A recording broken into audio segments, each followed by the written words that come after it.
Guardians pitcher.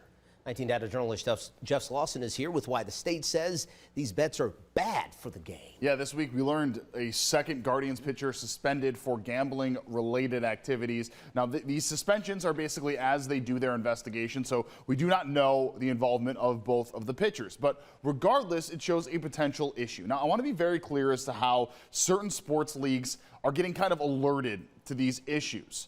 Basically what happens is all of the data is compiled for each individual bet. When one comes out of the ordinary, right? Let's say that there is a bet on a specific certain situation that is very wildly out of the ordinary, it gets flagged. If it keeps happening, that ultimately could arise for the potential of an investigation. And that's where we are now.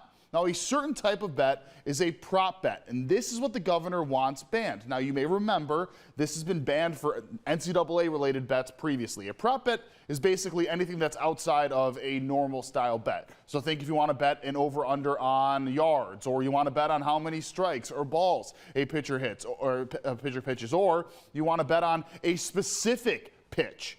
Those types of things could be banned under this, and that's what the governor is calling for, at least for the Ohio Casino Control Commission to limit on. Again, this would be a removal of prop bets. He's calling on every single sports league, all 6 major leagues within the U.S., to back him on this, because according to the governor, he says that this ensures integrity.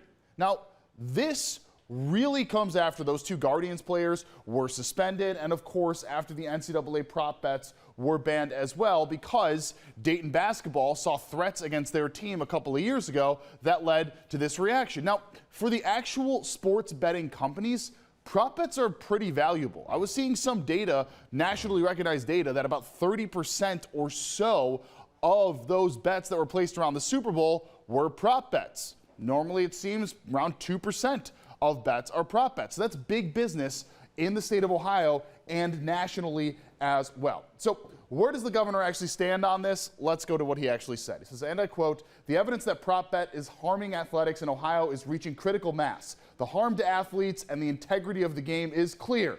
The benefits are not worth the harm."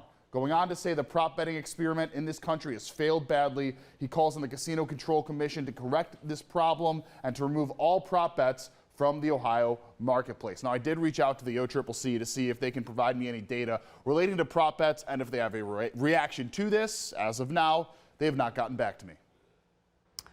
Well, back to school season is here, but parents, there's still some time to save on all